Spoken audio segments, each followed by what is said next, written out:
Gracias, presidente, y buenos días a todos. Vamos a presentar en las siguientes láminas cuáles son los elementos clave de la reforma que ha planteado el Ejecutivo. Adelantarles que es una reforma que hemos ya conversado con el propio presidente, los miembros del Consejo de Administración, el secretario Meyer y la secretaria Alcalde son parte del Consejo, así como Fernando y José Manuel, y hemos discutido esta reforma y ya al día de hoy se ha aprobado por consenso en la Comisión de Vivienda de la Cámara de Diputados y estaremos en espera de que concluya el proceso legislativo. Pero les quiero decir cuáles son los elementos más importantes de la reforma que ha planteado el presidente para el Infonavit. Son, diría que 4, y tienen que ver con el reconocimiento del trabajador como mayor de edad, como un trabajador que no necesita un tutelaje y que se amplía la libertad de elección de los trabajadores. Y por eso, con esta reforma se reconoce a los trabajadores el derecho a recibir su crédito de manera directa y sin intermediarios, para que lo puedan ejercer en lo que más les convenga para sus necesidades de vivienda. En segundo lugar, por supuesto, que los derechohabientes puedan utilizar ese crédito cuantas veces lo necesiten. Lo que pasaba antes de la reforma es que el Infonavit estaba limitado a dar un solo crédito. Sin embargo, las necesidades de los trabajadores de vivienda eran adicionales a las de un crédito y por eso con esta reforma se abre la posibilidad de que puedan solicitar los créditos que necesiten. También, por supuesto, se reconoce como un elemento fundamental y como una precondición de la vivienda el suelo.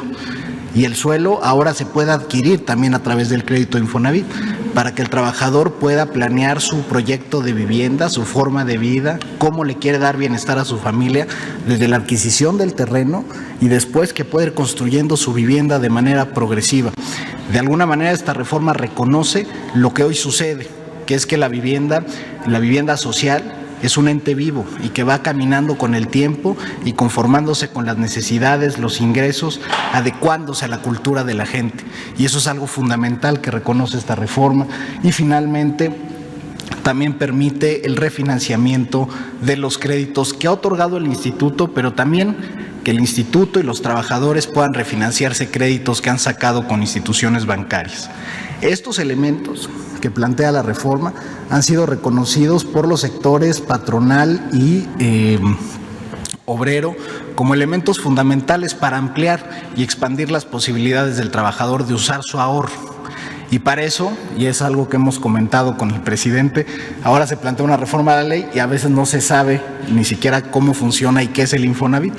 Y como ustedes saben y como lo hemos comentado en otras ocasiones, el Infonavit es un fondo que se constituye de las aportaciones que hacen los patrones a nombre de los trabajadores y a través de estas aportaciones es que el Infonavit puede prestar del otro lado a quien necesita una casa.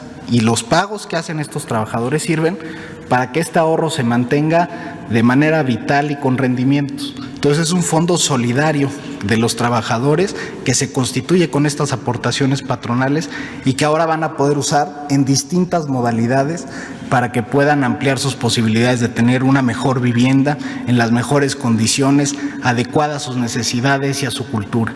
Y ahora, presidente, me gustaría presentar algunas de las implicaciones de la reforma en las líneas específicas de crédito y cómo lo estamos viendo y discutiendo con los miembros del Consejo de Administración. En primer lugar, esto es el tema de la adquisición de suelo.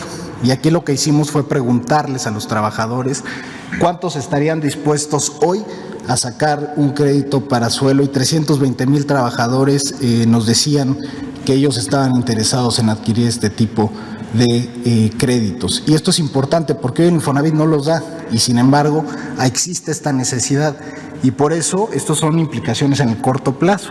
Conforme vayamos avanzando e implementando la reforma veremos que hay más necesidad, pero que además se van formando nuevos mercados para las necesidades de los trabajadores. Entonces, esto es en el primer aspecto de la adquisición del suelo y además esto impactará de manera predominante en la parte sur-sureste del país comparado con las otras líneas de crédito.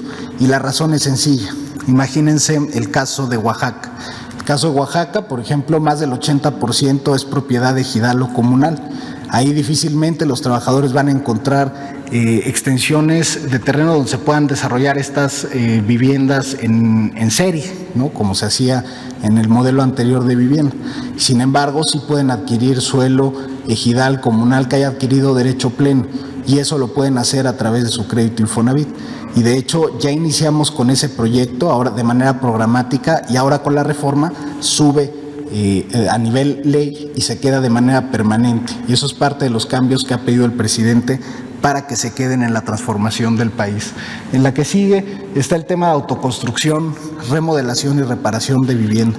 Ahí más de 2 millones de trabajadores están interesados en sacar este crédito.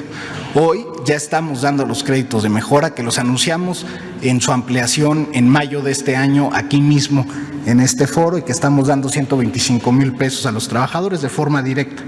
Pero con la reforma permite que esto se amplíe, que sea parte fundamental de las necesidades de vivienda. En el Programa Nacional de Vivienda que hizo el secretario Meyer, se detectaron que había 9.4 millones de acciones de vivienda que necesitaban los mexicanos, y el 70% de ellas son ampliación y mejora. La reforma a la ley permite que el campo de acción del Infonavit en esta materia se amplíe, y por eso 2.3 millones de trabajadores están interesados en sacar este crédito, y permitirá expandir la oferta que hoy dispone el Infonavit al menos en un 18% solo en el primer año de operación de la reforma.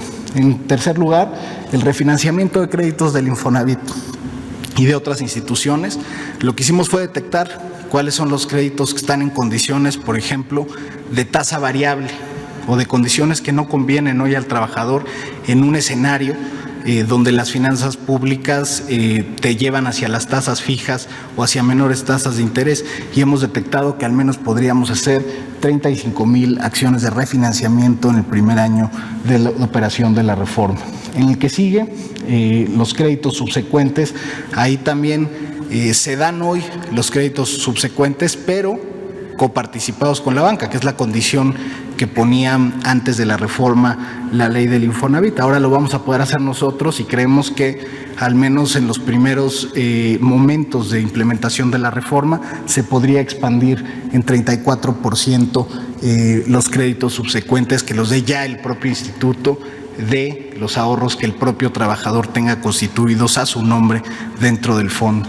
Y finalmente, en el acceso a crédito derechohabiente sin relación laboral activa, aquí me quisiera detener porque parte de lo que se ha planteado con la reforma y de los elementos que no se han discutido a cabalidad es lo que significa que el derecho que se tiene del fondo de poder adquirir un crédito con el Infonavit no se limite a la relación laboral vigente que tenga el trabajador en el momento de sacar un crédito. Esto, para mí, y así lo digo, señor presidente, es yo creo que la reforma de inclusión financiera más grande que ha tenido la historia de este país. Va a permitir que alrededor de 40 millones de personas que hoy tienen depósitos constituidos en Infonavit puedan acceder a financiamiento. Esto es impresionante en un país donde la inclusión financiera es baja, donde incluso para el tamaño de la economía tenemos pocas tarjetas de crédito, pocos seguros u otros elementos financieros.